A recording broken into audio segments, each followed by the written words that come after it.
इस प्रॉब्लम में कह रहा है कि फाई एक कंटिन्यूअस फंक्शन है जो इस इक्वेशन को सेटिस्फाई कर रहा है, इंटीग्रल इक्वेशन को सेटिस्फाई कर रहा है। तो limit x tend to π/2 of this function किसके इक्वल होगा।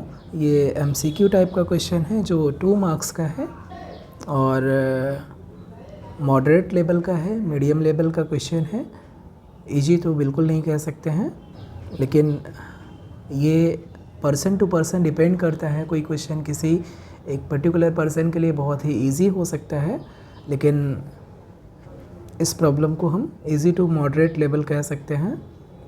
बहुत टफ नहीं है ये क्वेश्चन, सिर्फ एक ही कॉन्सेप्ट पर बेस्ड है, Leibniz rule of differentiation under the sign of integration. अगर वो आप जानते हैं तो इसको ईज़िली हैंडल कर सकते हैं। तो चलिए सॉल्व करते हैं। ये जो इक्वेशन दिया हुआ है इसको हम फर्स्ट मान लेते हैं।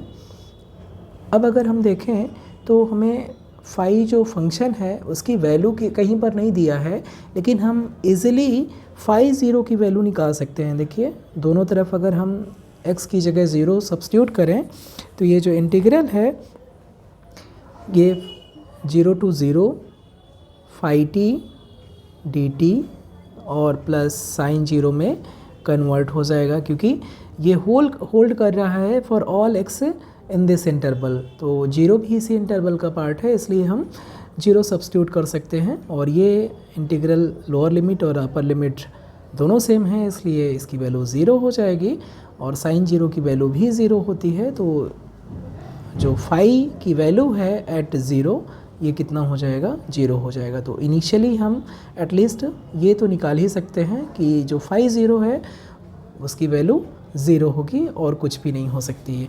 अब हम लेबनीज़ रूल का यूज़ करके फर्स्ट को डिफ्रेंशिएट करेंगे on both side with respect to x।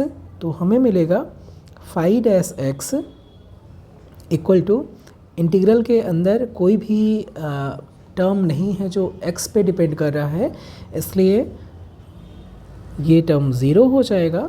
ठीक है, 0 to x पार्शियली डिफ्रेंशिएट करेंगे first term phi t d t को, और प्लस जो इंटीग्रैंड है उसमें अपर लिमिट रखेंगे। अपर लिमिट x है तो t की जगह हम x रख देंगे जहाँ जहाँ पर भी t है, और फिर अपर लिमिट का डेरिवेटिव यानी x को डिफ्रेंशिएट करेंगे तो 1 हो जाएगा, minus phi of lower limit यानी 0, और 0 को डिफ्रेंशिएट करेंगे तो 0 हो जाएगा, और प्लस साइन x का डेरिवेटिव यानी कि कॉस x।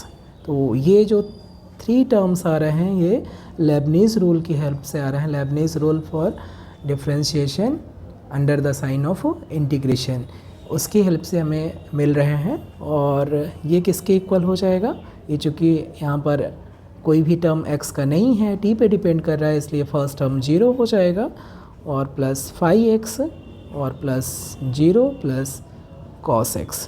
तो जो हमारा इक्वेशन फर्स्ट था उसको हमने कन्वर्ट कर दिया एक डिफरेंशियल इक्वेशन में, ordinary differential equation phi dash x minus phi x equal to cos x।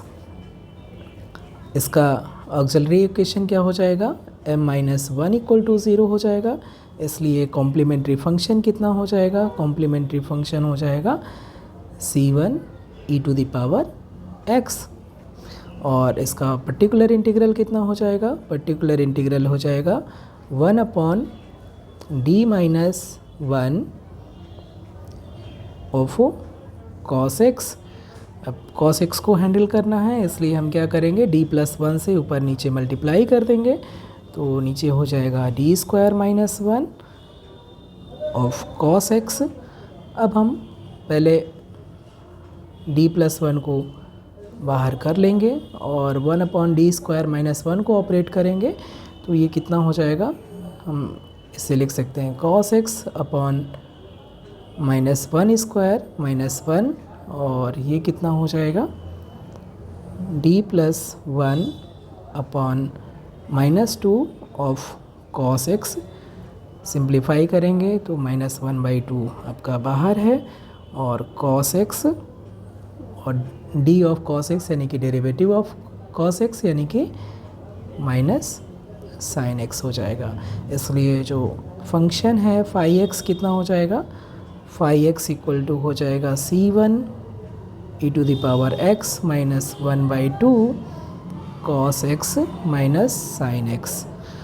अब यहाँ पर इम्पॉर्टेंट पॉइंट ये है कि यहाँ पर C1 एक कांस्टेंट है, इसकी वैल्यू हम इवेलुएट कर सकते हैं with the help of initial condition कि फाई 0 इक्वल टू 0 है और ये value x equal to 0 substitute करेंगे तो 0 इक्वल टू हो जाएगा C1 माइनस 1/2 कॉस 0 की वैल्यू 1 माइनस 0, इसलिए C1 इक्वल टू कितना हो जाएगा 1/2। और इसलिए जो हमारा सोल्यूशन है वो स्पेसिफिक सोल्यूशन, जनरल सोल्यूशन ना होके स्पेसिफिक सोल्यूशन क्या हो जाएगा 1/2 times e to the power x minus half cos x minus sign x। और यहाँ से हम इजीली निकाल सकते हैं, 2 से मल्टीप्लाई कर दें तो 2 फाई x माइनस e की पावर x, ये कितना हो जाएगा 2 से मल्टीप्लाई कर देंगे और जो e to the power x है उसको हमने लेफ्ट हैंड साइड ले लिया तो ये सिर्फ बचेगा minus cos x minus sign x, या इसे हम लिख सकते हैं sin x minus cos x। अगर आप क्वेश्चन पे आए तो जो सोल्यूशन है वो फाई एक्स है और 2 times phi x minus e to the power x की लिमिट निकालना है एज x टेंस टू π/2। इसलिए यहाँ से फाइनली हमें इसकी वैल्यू मिल गई है कि 2 times phi x minus e to the power x sine x minus cos x के बराबर है। इसलिए limit x tends to π/2 of 2 phi x minus e to the power x, ये किसके बराबर हो जाएगा, limit x tends to π/2 of sine x minus cos x. और चूँकि दोनों कंटिन्यूअस फंक्शन है तो डायरेक्ट वैल्यू हम रख सकते हैं और x इक्वल टू π/2 रखेंगे तो साइन π/2 1, कॉस π/2 0, तो इसकी वैल्यू कितना हो जाएगी 1 हो जाएगी। तो जो हमारा करेक्ट ऑप्शन है वो ऑप्शन नंबर फर्स्ट हो जाएगा A, कि जो इसकी लिमिट की वैल्यू है वो 1 होगी। सॉल्यूशन देखने के बाद आपको क्वेश्चन सिंपल लग सकता है। वीडियो पसंद हो तो लाइक करें और चैनल सब्सक्राइब करें। IIT JAM के दूसरे प्रॉब्लम्स को समझने के लिए आप उससे संबंधित प्लेलिस्ट में आपको दूसरे वीडियो सॉल्यूशन मिल सकते हैं। आप देखिए और एंजॉय करिए। Thank you so much.